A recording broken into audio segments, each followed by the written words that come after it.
So we are recording this webinar today so that it can be a resource for you to check back in. I am going to ask and remind everyone to turn their sound off. I'm hearing some background noise. So if you have your mic on, please turn it off. And then also, unless you're a panelist, we're going to ask you to keep your camera off as well, just so that we can, I don't know, a lot of tiles can sometimes be distracting, and even though I love to see all of your faces. So again, we're going to keep about 20 minutes at the end for Q&A, so that you can ask individual questions. And I want you guys to feel free to put those questions in the chat throughout, because we're going to be talking with panelists, we're going to be talking with Hillary about some of these best practices, getting advice from artists who are veterans at this festival. So as questions come up, feel free to put those in the chat, but just know we won't be able to get to them until about the last 20 minutes. We're going to do our best to get through all of them, and we will do our best to make a commitment if we don't get through all the questions, to follow up with some emails to make sure that those are clarified, or even a Q&A section on a website so that you can reference those questions. Let's see, I think that was all the housekeeping. So let's see, I guess to start us off, I would love to introduce one of our panelists and also a representative of our panel, Hillary Gilson from the Kimball Art Center. She's the Arts Festival director. She's been in her role since 2019. And as the director, she oversees the development and production of all things festival related. We're thrilled to have her join us today. And I'll turn the time over to you, Hillary. Awesome. Thanks, Jocelyn. So first of all, I'm so excited to see so many amazing faces, or well, I should say just names right now, join us today. I mean, this is our first time doing a webinar like this, and we're just really excited to be able to offer this as a resource to all of our artists, whether it's your first time participating in the Park City Kimball Arts Festival, or your second or your third, or maybe you're still waiting for that first time to come around. We're just excited to give this as a resource to you, and just so that you feel fully prepared for whenever that time is that you'll be participating. I would also love to introduce our other panelists today. We have some really incredible artists joining us. These are all artists who have been part of our show for quite some time now, and are just a really fantastic resource for you all to hear from their past experiences, their learning from what to do, kind of like do's and don'ts, or tips and tricks for different festivals. So we have a couple of our 2021 Best in Show artists. We have Missy Reitner-Cameron, who won Best in Show for painting. I think that you can see her waving her hand right there. Missy, hi, it's so nice to see you. We also have Pamela Whitlock. Pamela won Best in Show last year for Fiber. Pamela, if you're comfortable with it, if you wouldn't mind turning on your camera. I'm not sure how to do that. Okay. Let's see. Hillary, you're muted.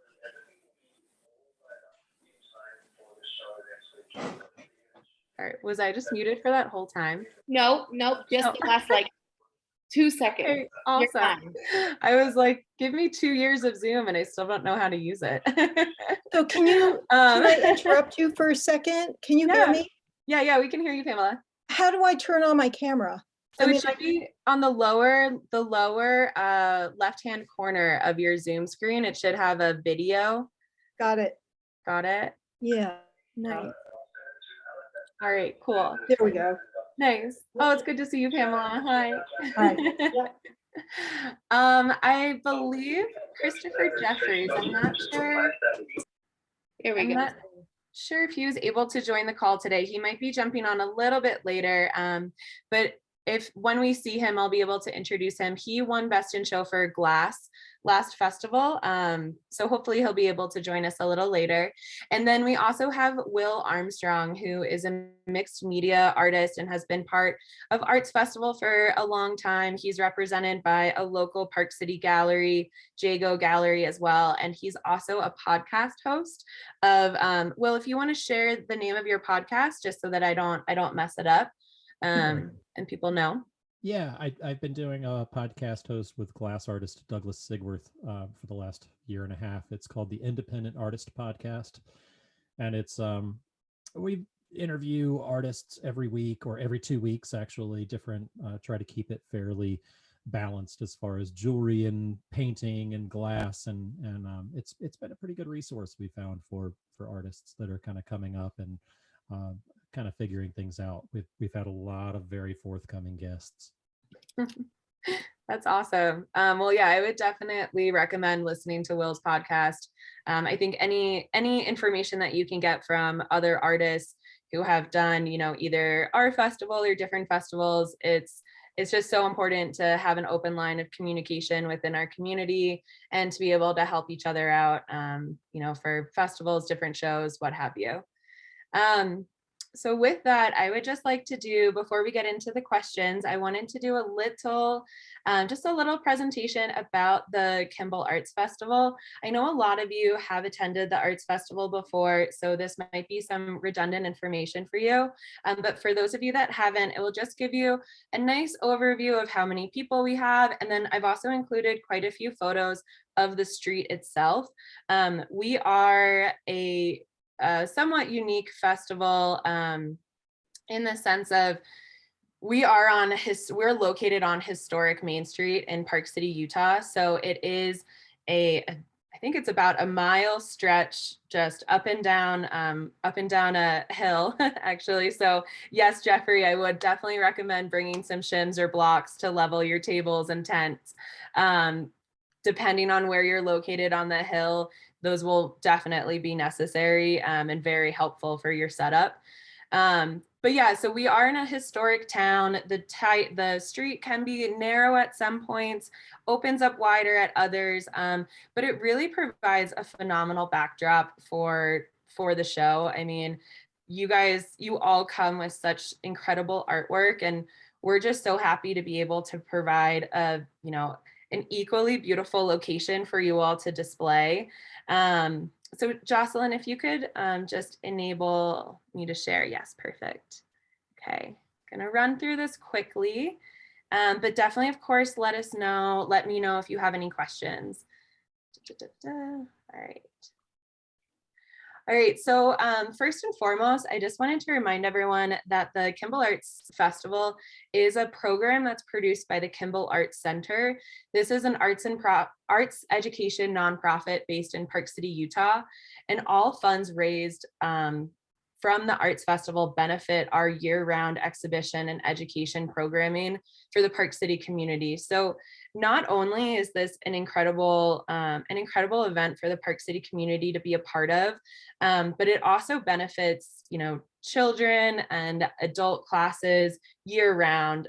We have world-renowned contemporary art exhibitions that are programmed in our space throughout the entire year, and without your support, we wouldn't be able to do that. So I just wanted to offer a huge thank you on behalf of the entire Kimball Art Center for helping us produce this event and our year-round activities. Our typical attendance to the Arts Festival is around 26,000 unique attendees over the 3-day weekend. Just as a quick reminder, the hours of our event are 5 to 9 p.m. on Friday, 10 a.m. to 8 p.m. on Saturday, and 10 a.m. to 6 p.m. on Sunday. These are some photos of Main Street. So as you can see, most of our Main Street, like I said, is a historic mining town. So there's a lot of, historic character to it. Sometimes that means that the street will be a little bit more narrow at times, but there are other areas of the street that open up, and we kind of we take into consideration everyone's requests on where to be located on the street. But of course, our capacity is somewhat limited. So we appreciate you and your understanding when working with us on that. These are just some really fun photos that I wanted to share with you. So this is actually from one of the first, I would say, first 5 arts festivals in Park City. So the arts festival really started as a grassroots event by a bunch of local artists who just wanted to show their art on Main Street in Park City. And we really try to emulate that throughout our festival now. We never want to forget how we started, and that it's really all about the artists, and it's all about you being able to show your art and your work and your process on the street to all of the people that we're able to gather to come to the arts festival. So that's just a nice piece of history there. This is a sample of our booth map. So you'll see that we typically do groups of 4 booths together. So like kind of a group of a quad. And then we also have areas where we have these double islands. So we're able to do 10 by 10 spaces where you have 2 open corners, 10 by 10 spaces where you have 3 open sides, or you can occupy this whole island. So a couple different varieties in terms of booth sizes. And then these are some important dates for the 2023 festival. So artist applications, they open on November 1st, 2022. And the festival will be held August 4th through 6th, 2023. And I can see that I have a typo in this email right here, but if you have any additional questions, please email me at artsfest, ARTSFEST, at KimballArtCenter.org, and I'll drop that in the chat as well. But yeah, just please feel free to reach out if you have any questions about your specific load-in times, which will be going out shortly, so hang tight. But if you have any questions about your load-in times, any questions about the festival itself, or yeah, just anything else that comes to mind, we're always here to help you. With that, I'm going to turn it back over to Jocelyn to get into some questions for our panelists.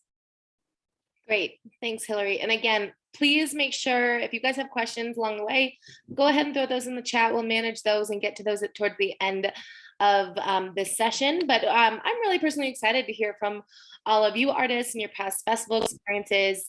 And so we do have a handful of prompts and questions. And I think we want this to be pretty conversational. You know, you guys can jump in if you're like, oh, I have a great answer to this question.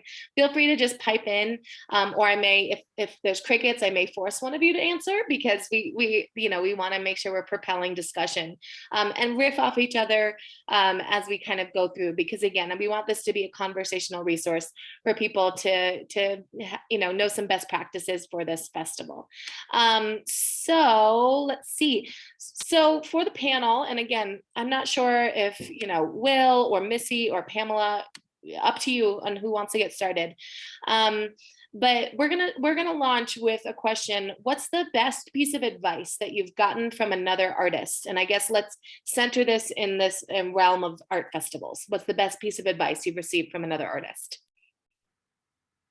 I don't mind jumping in, because I just gave this advice to somebody who called me. I was talking about a Cherry Creek artist who is in the emerging program, and she asked me, and it was like, somebody came into my booth at one point and said that the most important thing to have is just a big monster piece in the back of your booth that draws everybody in. The one piece that's kind of the coup de grace that draws everybody in, that is like the best you can do, that's in the back of your booth. So whatever your highest price point is, that artist had told me, they were like, where's your $5,000 piece? And there it is in the back of my booth. I did 5, and then now I've graduated on to, like, I don't know, the $10,000 piece in the back of the booth. So that would be my little tidbit. Nice, love it. What about Missy and Pamela? Do you guys have any other like really good juicy pieces of advice that you appreciated? Well, go ahead, Missy. Go ahead, Pamela. Mine is so silly. You first. So, for me, I'm doing textiles, and I think the more color that I can have closest to the edge of my booth tends to bring people in rather than on the back of the booth. For me, it's one of my side walls. So lots of color on the side wall. Nice. Because people are looking at that walking down the street. Yeah, no, I absolutely agree with that. My booth is never short on color, but because super vibrant. But I've also found that for me, it's helpful to have really good and a lot of business cards because a lot of people are walking through and passing through and they're doing like run one through the whole thing and you want a way for them to remember you. So I make sure that my business cards all have different backs on them that represent different work so that they can kind of see even more than might be in my booth, but also have a lot of them because honestly it's a small investment to give people something that I get calls, throughout the year from things like that. And with your booth number on it. Yeah, that helps too. Yeah. If I could add something to what Missy's saying, the great thing about Park City is that people go up one side of the street and then they have to go back the other side of the street, whether you have an island or whether they're going to see you on both. So you're actually going to see those people twice anyway. So that's a great point she made. The other one that I'd say that is harder is like you have to have thick skin as far as being an art show artist, and you're out there on the street. And the thing that has helped me remember is that you almost have to liken yourself to the attractive person at the bar. Like you're the attractive human that everybody wants to talk to, and they're going to come in and say the stupidest shit to you, but you really have to let it roll off your back. If you're just imagining yourself, you're like, oh, they just think I'm really attractive. And then you can kind of, I don't know, somehow it's easier to swallow that way. I love it. Well, and going back to what Missy said, as a patron, so with the Arts Council, I used to work at the Kimball, fun fact about me. So I remember the back end, but from being a patron now and being able to really just enjoy and come and purchase art that I love, I do exactly that. I go up and I go down and I'm like, okay, who can I, well, probably afford, but also who do I really want to get a piece from or a couple pieces from? And those business cards, making sure that, don't be discouraged if they leave, because a lot of times I would always come back. So that's my process. So I think that was really smart advice. Yeah, I'll just say I 100% agree with Jocelyn. Before I worked for the Kimball Arts Festival, I was a dedicated patron for about 7 years prior. And I would do the exact same thing. I would go every single day and I would not make a purchase until I had seen everything I wanted to see and had gone by the booths like 4 or 5 times, talked to the artists. And so, yeah, I think like if you have those business cards or something that you can do to like kind of just draw in and have a conversation with people, I find that a lot too. And maybe this is just personal, but I'm a lot more likely to purchase a piece of art from someone who I had a fantastic conversation with and connected to. So I think not shying away from interacting, which I know can be very tiring. You're there for 3 days and you're talking to a lot of people. But I think that's something that does resonate with the attendees. Yeah. Great point. Okay, so knowing that all of you have different types of media that you present, but you also have probably a pretty wide collection, but you need to kind of prioritize what you bring to the festival because you only have a 10 by 10 booth space, right? So what is your individual process for determining what pieces you exhibit and how to set up your booth? Like, I think I'm assuming you have to be pretty methodical about that. Any advice or tips and tricks on that system and that process? Yeah, I try to make sure that I have hit a couple different price points. So because I really strongly feel that everybody should be able to have original art in their homes. So I do try and bring some pieces that I can have that are at a lower price point as opposed to my $5,000, not everyone can invest in that. So I try to make sure I have kind of a good price point. I do also not put everything up day one. I do store some, and if people want it, people will often be like, what else do you have? and I can be like, oh, you're very interested. Okay. And so I can bring some stuff out and show them. Um, but again, for me, it's price point. I'm trying really hard to make sure, because I've been lucky enough at this show specifically to sell people their first piece of original art, and Oh, that awesome. feels amazing, Yeah. right? So yeah. And another thing, I mean, for me, my prices are all over. They start at about 200 and they go up to 5,500. And I used to be really kind of embarrassed about how expensive the quilts were. You know, they're 5,500. You can't try to apologize. You shouldn't apologize for how much, if something is really expensive. It took me a couple of years to get through that. And now, you know, if somebody even glances at pillows, for instance, that are really, really expensive, and then the quilts are really expensive, I always engage. And I just put the price out there, and I don't apologize for it. Never. Great. Never. Wholeheartedly support that. Yeah. I guess when I'm laying my booth out, I work fairly large, and kind of the antithesis, I guess, to what Missy is saying. My work, I'm trying not to be a jerk about my I use this now, but I'm like, I have large work because I tend to I don't do that well when it's smaller. So I offer reproductions of my larger pieces, and that's where I get some, some things that people can collect that are not necessarily as expensive as the big ones. Like, I can't really express myself small. Like, the smallest piece I have is probably almost 4 feet by 3 feet. Like, I just feel really much better large. But I do have those takeaways that you can take. And that's an interesting conversation too, because a lot of artists really resent the reproductions, and they don't like that game, that kind of part of the business. But I do find that it's important to kind of hit like what Missy was talking about, make sure that somebody has something they can take away. I similarly have, so I have been starting to paint much bigger, just because in the same way, my work translates, I think, bigger. Smaller is harder for me. Yeah. So I just started investing in giclées and things like that. So I do have that option as well now. So I consider them a high end print.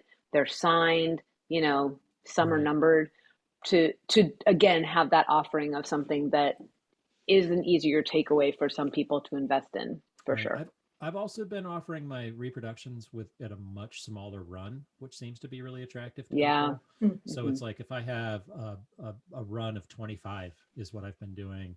So a lot of people really like the lower numbers, and then a lot of people it gives you another opportunity to follow up and be like, hey, I've almost closed out of this reproduction. If you want a print of this, then you are going, Mhm. I'm at like 23 out of 25, and that can Mhm. kind of spur people to buy again. That, as it would get stale if you're doing a run of like, I don't know, 500 that you're never actually going to reach. I never knew that. The whole time I was next to you in Fort Worth, I never knew that it was a limited run like that. Definitely. Yeah. I Yeah. think that the Good customers sales tactic. Yeah. yeah, I mean, I like it that. is something else to say that's positive to the people, and to Yeah. what Hillary was saying too. It's like, it's all about that react, or the interaction that you're having with people, and in creating those relationships. And it's really hard if you're run down by the end of the show, or if you are just setting up.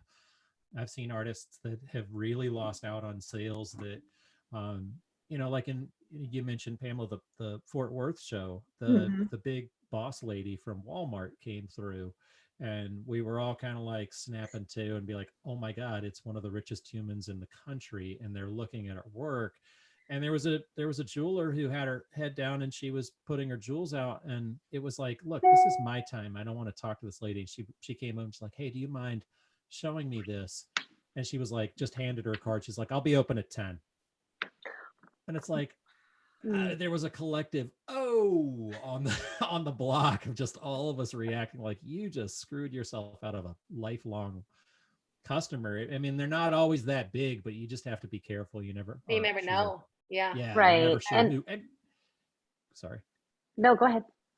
But you're never quite sure. I mean, it could be, I don't know. I don't want to discount the just the regular collector. I've had just really incredible reactions with young people about my work too. And I don't know, it's so tricky. Like you want to be able to make that big sale, but you don't want to make it at the cost of these relationships you're creating with anybody that's kind of coming through your booth. And sometimes it's hard when kids come into your booth and they're like, they want to talk and talk and talk. But I like to use those guys as sometimes like, okay, well, maybe I can just talk about my work where the shy couple that's over here is overhearing about the work. And that way you're kind of hitting all of the relationships without sacrificing. I have an interesting thing to say about, kids in your booth. We were at Plaza in Kansas City last year, and a young boy came into the booth and asked his grandmother if she would buy him 2 of our large pillows. I mean, they're $500. And she said, sure. And she said, I try to start them out early. He was 8. He was 8 years old. Yeah. And so I'm never, whenever kids come into the booth, I always engage them. You never know. It's one of my favorites. It's honestly one of my favorites, only because the opportunity to expose young people to art is the fact that their parents are even bringing them to something, or grandparents or foster parents, whatever, are bringing them to this is so important, because it is making, the cool thing about events like this is it is making art accessible to everybody. That's how I feel about public art. It's a public art space. And you really are, in a sense, selling yourself and selling your work. You are a salesman for the weekend, salesperson, excuse me. But it's very, that's hard for some of us. It's hard for me sometimes. But it is really why you do these events, is you have to engage on some level with people. You want people to feel comfortable, if they don't even really want to talk about, like, I've had conversations about baseball with some of the people that collect my work. We just sat and talked about baseball, and all of a sudden they're like, yeah, we want to buy this. I'm like, okay, if baseball's what it takes, right? I guess for me, since I do my work is kind of a solitary practice, I paint on my own. That to be able to do events like this does allow me to actually talk to people about it, and just talk to people in general, since I do spend most of the year holed up in a studio, right? It's kind of nice. It's good to be here. Yeah, it's true. Well, We're and almost Missy, neighbors.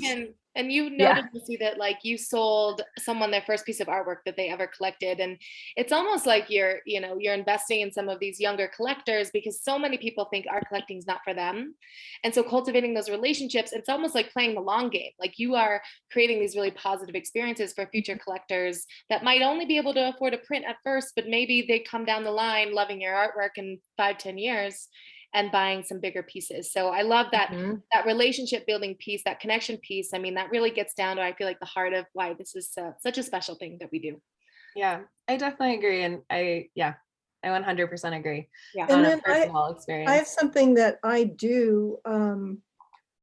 When somebody buys a piece, it can be a $200 scarf, it can be, big quilt.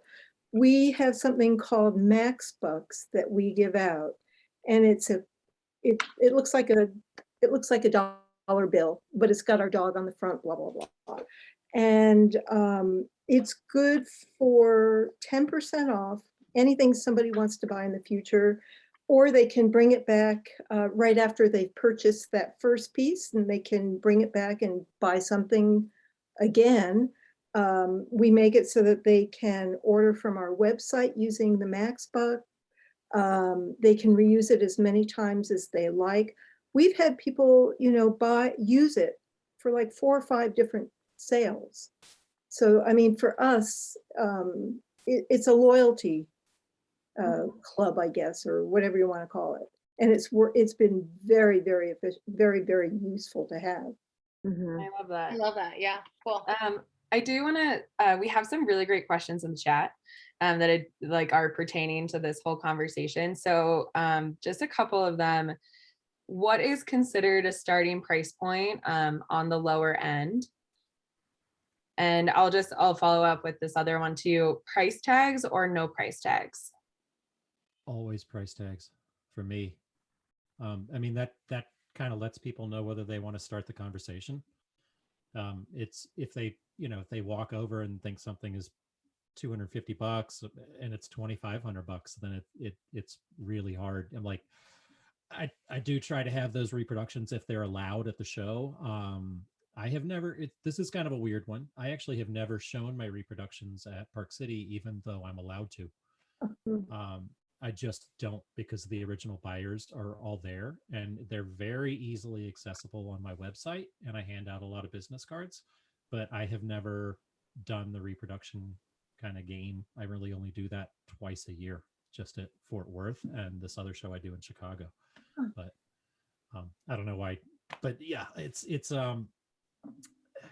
there probably are follow-up questions on why, but I just feel like you should have those price tags out. Nice. I do agree. price tags on scarves, pillows, and quilts.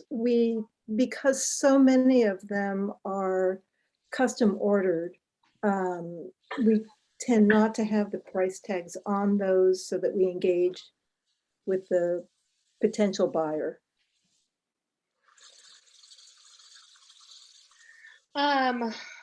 Awesome. Thanks for that. And Hillary, then, go keep sorry, going with just another question. So for the lower end, so kind of like that starting price point, Missy, I know that you have, I know because I'm one of the people that have stalked you for the past like 7 years at the festival, and then finally bought my first piece of, my first piece of artwork from you last year, which is actually hanging behind me. I'm not going to unblur my screen because this room is a mess right now, but thank you very much. I love you. I love all of you. But yeah, that was an exciting moment. But what do you use as a starting price point for some of those prints or like reproductions? So probably my smallest print is an 8x10. So that's basically the smallest I go, and those retail out at about 60. And I, again, am working on doing limited on those. The smaller ones, I have a higher run only because they are kind of an entry level. So my lowest is really probably the lowest point I hit is probably about $50 to $60, up to, like 5,000. So it's really, it's a huge spectrum, but I also don't bring a ton of prints because similar to Will, they're all going to be available on my website. It's something I don't necessarily want to haul out and carry around and all of that. I'd rather just have them somewhere to be shipped. It's easier. So sometimes you have to know that if you want to buy a print, you're not walking home with something, which is sometimes people have to be okay with that. But, and then there are other shows that I've been at where I've sold, and this doesn't apply for Kimball, but I've made stickers because stickers have become incredibly popular and my work translates really well to things like that. So like I've done some cool stickers and things like that, but it doesn't apply as well to Kimball. That's like for some other shows that I've done. Yeah. And those are much cheaper. Yeah. And that kind of leads to another good question that's in the chat. How much space / potential storage space is between the booths? And kind of what do you guys use for those? Like when you're not putting out all of your pieces all at once, or, maybe this is someone who has, they are a printmaker and they have, their whole run of prints that they're bringing. What does the storage situation look like? And also, how do you handle what I'll be honest is a lack of storage in between each booth? How do you handle that and, make it work for you? Typically with the show, and we're talking specifically to Kimball, but if there is no storage, you have to build a little closet into your booth. It's really verboten to step into the storage area of your neighbor or stay outside of your booth. I mean, you can get creative and maybe there's some room to slip it between a building, but you cannot count on that at this show. You really need to be able to keep it all contained. That being said, a lot of shows that you do, there's tons of storage and you can store it behind. But if you're somebody that really needs that extra storage like me, I ponied up for a double. I've got a double booth. So I know I can hang it, or I can have a little storage closet. I've also seen just this past weekend, some good friends that I really admire, the Grosjufinkos, Signy and Gena Grosjufinko, that you might see on the art show circuit. They build a closet that has its own little table into it too, so that they're like, it's carpet covered, the table's there, they have their paintings slipped into this slot that is on, and it's up like 1.5 feet, 2 feet. So if you get rain, you're not left scrambling trying to get all of your stuff out of the gutter that is getting wet. So you have to think it may be beautiful and sunny when you're setting up, but it's not going to be for the rest of the weekend. You can count on it every time. That just takes me right back. Was it 2018 or 19 where the biggest rainstorm I'd ever seen in my life came through? 2019, yeah. Yep. And all I could think of, boy, this rug at the bottom of my booth is a terrible choice. Like, it was wet for a week. It was awful. But it looked really good. Yeah. I rolled up a great carpet and threw it away at Boston Mills. Yeah. And it looked like I was disposing of a body. Yep.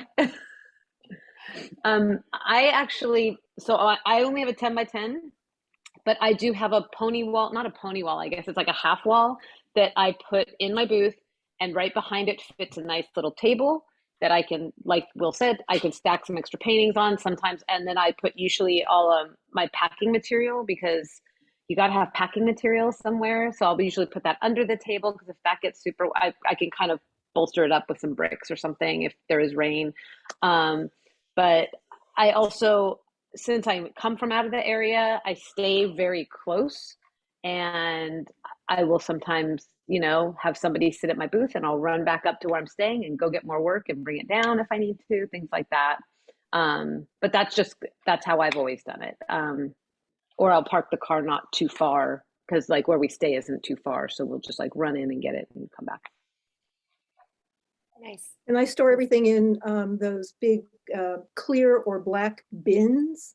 I store extra inventory, and I'll have four of those, I guess. And then we have a flat dolly that looks pretty cool. It's got a really nice wood top to it, and it fits perfectly on top of that, and I can then display scarves flat rather than hanging up. And that way, if it rains, the plastic, the tubs are going to be dry. I'm not going to have a problem with those. It also kind of depends on whether you are by yourself or not.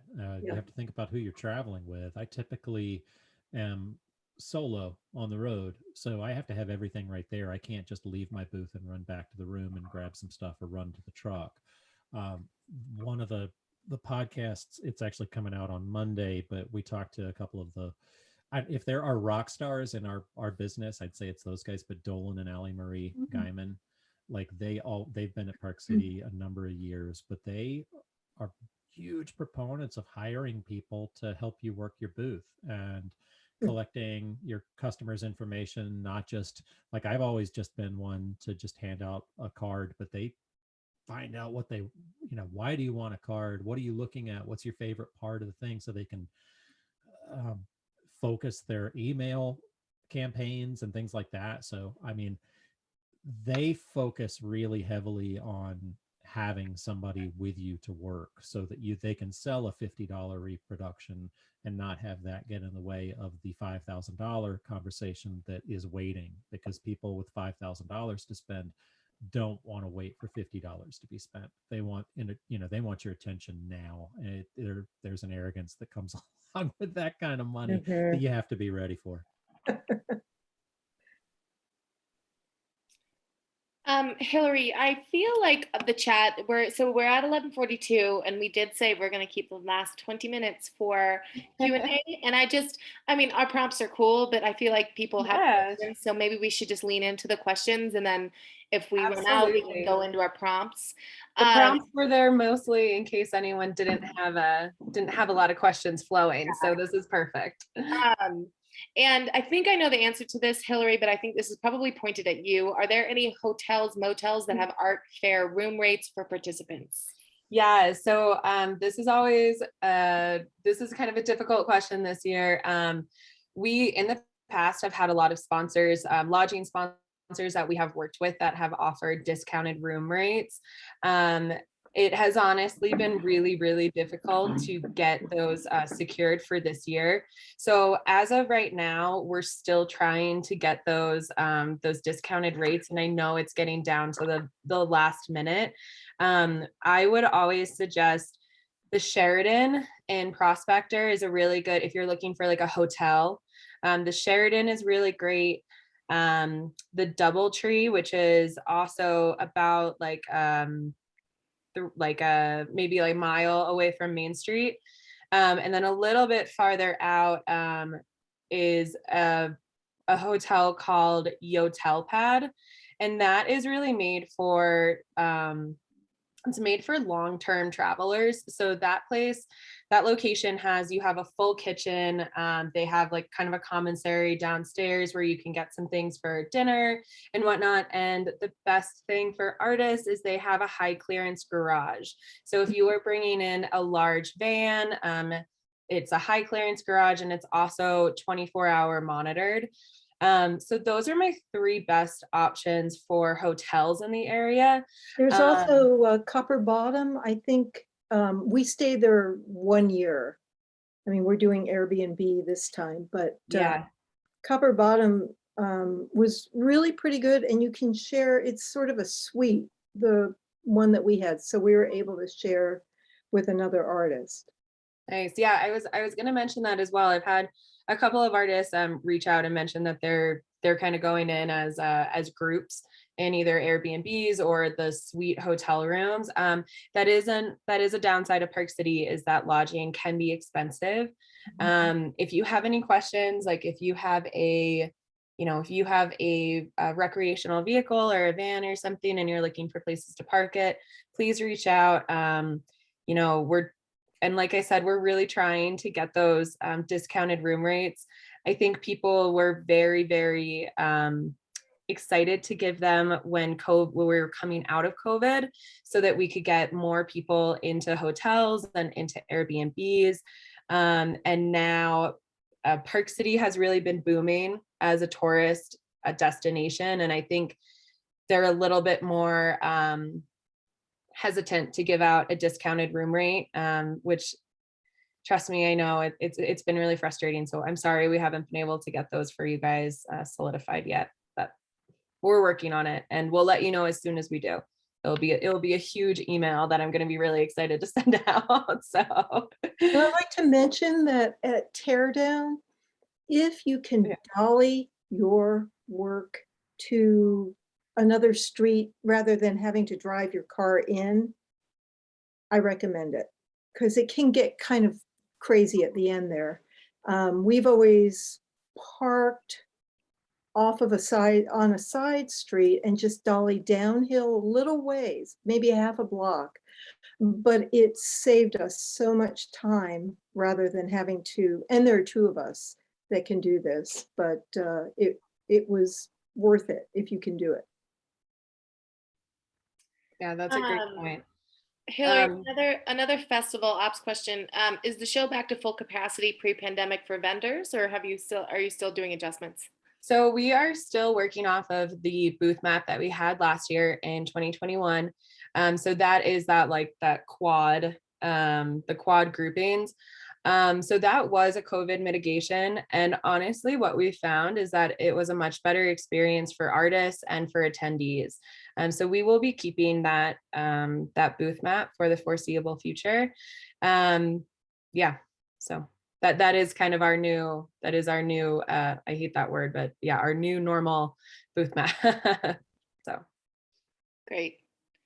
And then I have a question from Sabrina. So, and I think this is mainly pointed to the artists. What do you do to brand yourself? Is there something you're known for? So anything on branding and advice you can give on branding yourself? Miss, you look like you're getting ready to talk. I'm sorry, I don't want to step on you. I'm just thinking of how to do it. So you go first, please. We talked about that a lot again on the podcast again with Dolan, and Dolan, I'm going to kind of say a couple of the things that he said because I asked him that, and he's kind of a rock star, but he has this, anything that he does, it looks like his work. Whether he's made a taxidermy bison head out of baseball mitts, or whether he has a painting of a kind of a cowgirl with pistols, like you can tell that it's his work. You can tell there's something about it. There are elements of color that are him. There are elements of style, but then also construction. So when you're creating your work, I mean, your style is just going to kind of come out.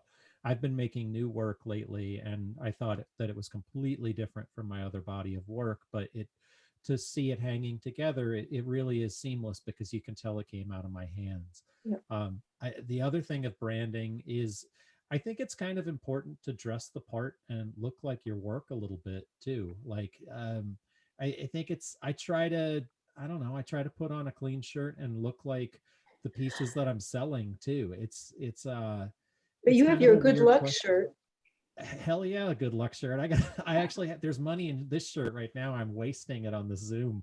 I feel like there's, your lucky boots or whatever makes you feel good, whatever makes you feel good in that. It doesn't have to be, I don't know. Maybe it's the last art show t-shirt that you wore that is whatever that makes you feel good. I'm not saying you have to totally dress the part, but as long as you feel like yourself, and as long as you feel like part of the whole package. Yeah, it's important to be, I agree that, like, I think consistency in your work, especially if you're going to a singular show, is very important.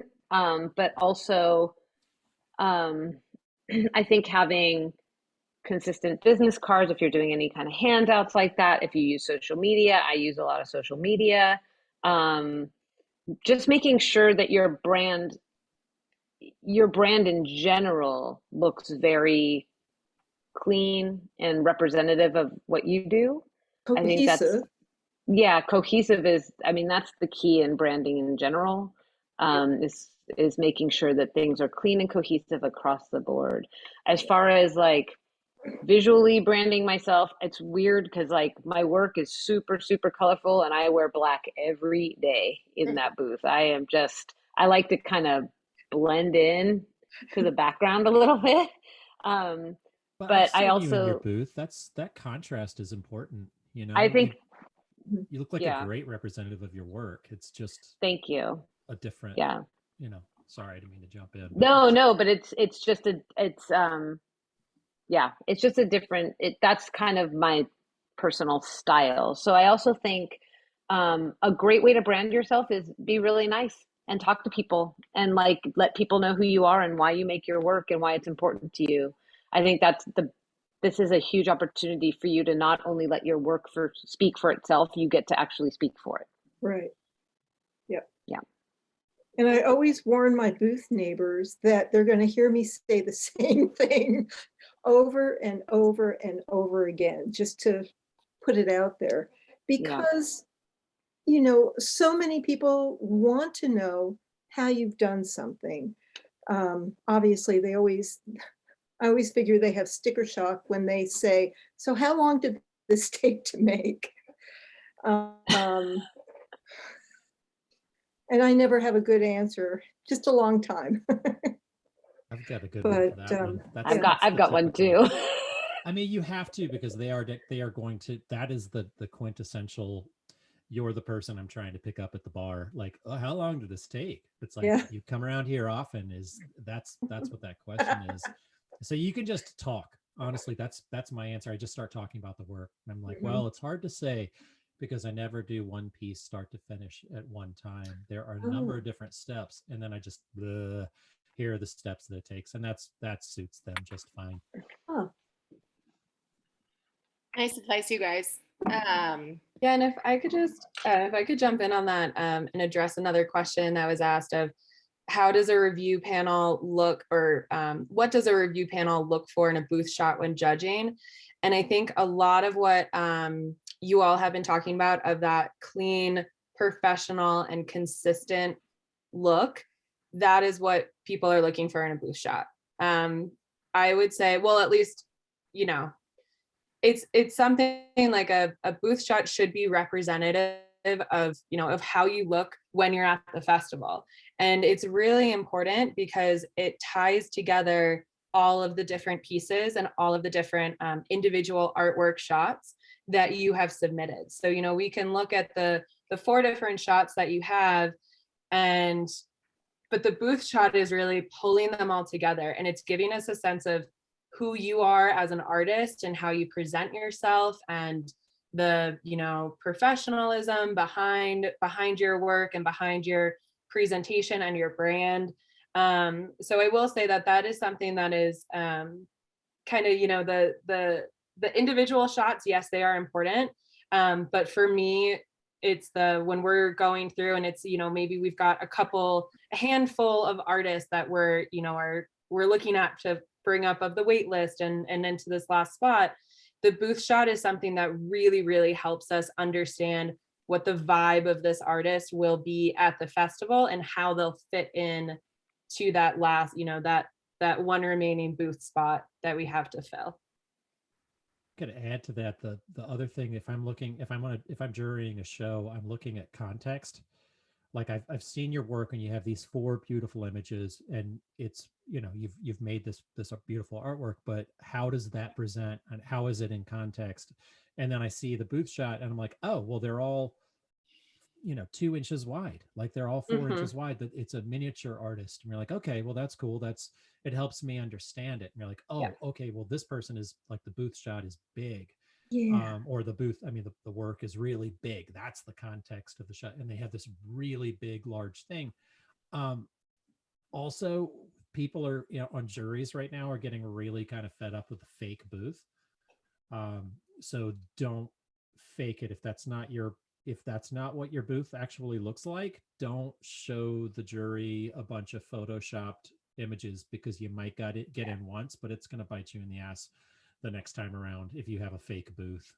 If you're showing your work on blue plastic tarps every time you show up, and you're throwing it up there and you're using duct tape, but then you're having pro panels and whatever in your booth shot, you better show up with pro panels, or you're getting booted or not invited back.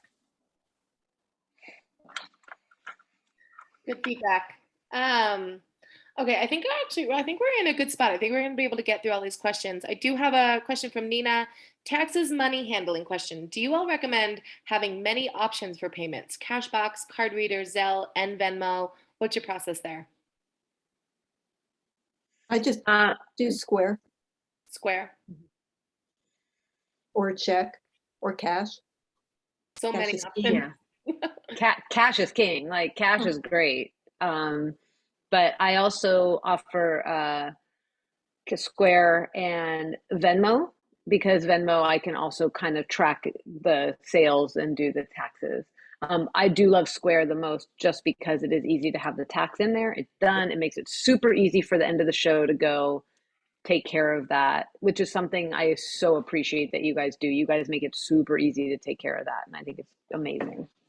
Yeah, that is, if you have somebody working with you, by the way, speaking directly to the Kimball show, if you're having somebody working with you, sending somebody down to pay for the taxes, or to pay the taxes and fill out the forms immediately, like, otherwise it can hang you up a little bit. You don't want to be stuck in a big line. Being solo, I typically will get down to the end of the show and be like, oh no, here comes the tax man. I want to, you got to go. And but it is nice. I never have to remember after the fact whether I've paid my taxes, because they hold you to it. Yeah. Yeah. And something I'll make a note of on that is I would suggest to bring a check for tax checkout. There is an additional charge if you pay via credit card. So having at least on your person one check for the Kimball Arts Festival to pay your taxes at the end of the event will be best. And also, if you are traveling alone, please, please, please let us know, and we will do our best to help you out with the tax checkout, whether that means that Angela and her crew that work at the Utah State Tax Commission come to your booth personally, or maybe we just go a little past 9 p.m. with that. Just please let us know if you're having any concerns with that, because we want to make this as best a show as possible for you all. And any way we can help out, we want to at least try. I think we're going to try to churn through the rest of these in the next 2 minutes, and I think we'll just do some last questions. I do see a question about lighting. Does anyone do lighting in their booths? I feel like you don't really need it. I do. Yeah. You do? Yeah. But Yes, I I'm can't lighting. remember if this show is like, do you guys offer electric or no? So we do not offer electricity. Okay. But something I will say is that so it does stay pretty light out in Park City. So Saturday and Sunday night, generally speaking, unless you have like a pretty dark booth, you should be okay. Friday night, though, I have heard from a lot of artists that because the festival goes until 9 p.m., it can get pretty dark in there, in the booths, like in that last hour. So portable lights, I would definitely suggest at least having on hand so you can make that decision. There is a Home Depot in Park City. So if you get here and you're like, oh my gosh, I completely forgot them, there is a Home Depot really close and you can pick them up. But I would definitely suggest having them on hand for those later nights. And you don't need a lot of them, I don't think. Like I was able to get away with I think I did kind of the bigger end, kind of battery operated lights or solar lights or something, and just kind of did the framing of my tent, and it was more than enough because it doesn't get super dark until but I do think Friday night is probably the biggest challenge. The rest of it's pretty easy. And also Friday night is our locals night. So for those of you that don't know, Summit County locals get free admission to the festival. And when I say there is like an electricity on the street, it is, people are having reunions, people are excited, and there is a serious buying power on the street that night. So I would definitely prepare to, when 5 o'clock hits, the show has started. And prepare to be making sales up all the way up until 9 p.m. People are there and they're excited to purchase. Yeah. And I misspoke. I don't actually bring electric to those shows that don't have electricity. I refuse to bring one of those big battery packs. Like, they're available and a lot of artists love them, but I'm intensely lazy when it comes to that stuff. I'm not recharging stuff at a hotel every night. I'm going out. Yeah, we don't. Yeah. No, mine are literally just a small battery operated or solar operated, just to give it a little bit of pop, because the colors will fade obviously as it gets dark, but really it's not, I don't bring a battery pack. I am similarly lazy. Like, no thanks. I don't need another thing to remember. So a nice to have, not completely necessary. It does get dark maybe on Friday night. So I think that's good feedback. It is 12:01. I think we've got 2 more questions. So Hillary, do you want to just zoom through them and we'll just, my next meeting actually just got canceled, so I'm fine. We love when that happens. So let's just, I think we can get through these next 2 quickly. And if you have to sign off, that's okay. And if you can stay with us, great. So there's a question about, does it matter in any way whether or not you apply early or late? Hillary, I think this is pointed to you. Yeah, absolutely not. We do not take the time of your application into consideration. I will say that once applications close, they close. Yeah. So to be aware of the time frame, we typically the applications open November 1st and they close March 1st. We usually extend the deadline just to kind of, for those that are texting us or calling us on March 1st or March 2nd, we'll extend it by a little bit. But yeah, once it closes, it closes. But no, our jury is, when they review all of the all of the applications, it's a randomized process. So it does not matter. Great. And a signage question, can we have signage in our booth? And how much can things stick out from the 10 by 10? So we do not allow for banners to stick out. Of course, there will always be some artists that do it anyways. And there are only so many people on the street. But technically, no, we do not allow banners to stick out from the awnings. And that's honestly, it's for fire code. Like I said before, our street is extremely narrow, and we're pushing the fire code as it is. So if there is a fire truck that needs to go up the street, just know that if you have something, an awning sticking out or a sign or something like that, it will get taken off by that fire truck. If I could add something to that. Yeah. You're at this show, and you have to be friendly with your neighbors, and anything that you have outside of your booth that impedes the flow of traffic or has somebody looking at your booth instead of the next one is really gonna, like, it's not just an unwritten rule. It's very rude to stick out from your booth that impedes anything. So your neighbor, best case scenario, will mention it to you. But if they've mentioned it to you, they've already gone online and just roasted you alive. It's just, they've already, like, it's the last possible straw. Like, nobody really wants to have to come to you and tell you, hey, could you pull your stuff back into the booth? Because please know there's already been some behind the scenes teeth gnashing and loathing going on before they've even talked to you about it. So See, I think that there's a question there. Will, is there room for a sandwich board in front of booth?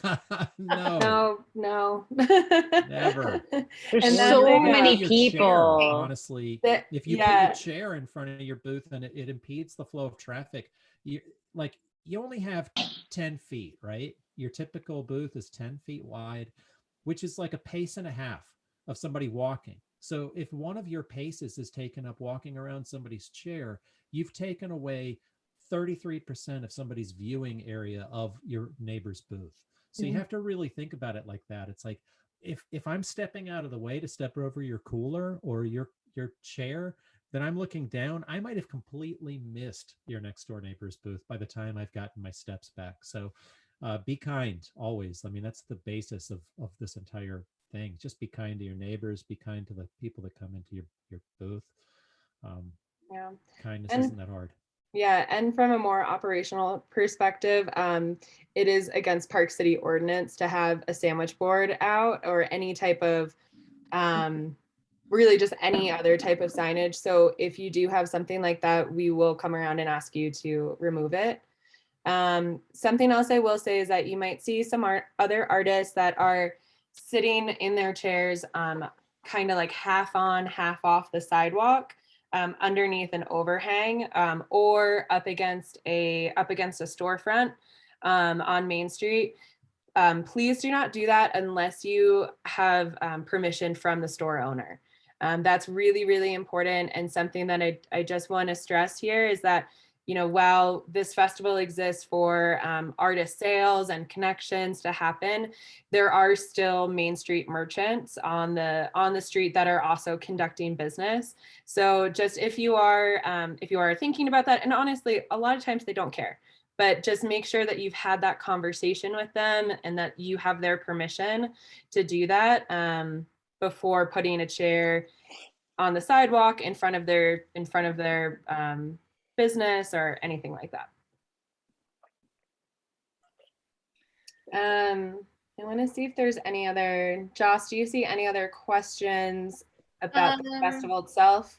I see one about applications, and I just want to make sure we talk about festival stuff before getting into that one. Yeah, and then any other jury advice for an artist working on, I'm thinking that word is participating. and we did talk about some advice on like how to present a really good application. I know we did have a lot of people join late here, so I just want to reinforce this has been recorded. And so we're gonna, after this ends, we're gonna download it, put it on YouTube, and it'll live on both the KimballArtCenter.org's website and PCSCArts.org websites, so that you can revisit and be like, wait, what was that question? What was the answer? So if you did miss some of that portion in the beginning, you'll have reference to that in a few days. Just give us a little time to get that up. But other than that, I don't think I see other questions, and we are over time. So I think we do want to be respectful of that. So I think we can probably wrap up there. Although Will or Missy or Pamela, do you have any final words you'd like to get in before we hop off? Just come say hi. If you're there, come say hi. I'll be at a booth somewhere. Yeah, I don't know where it is yet. Somewhere on the main street. I think You guys will find out really open. shortly. I'm just dealing with some mail merge issues. So. I'm not worried about it. I basically know it's going to be on Main Street.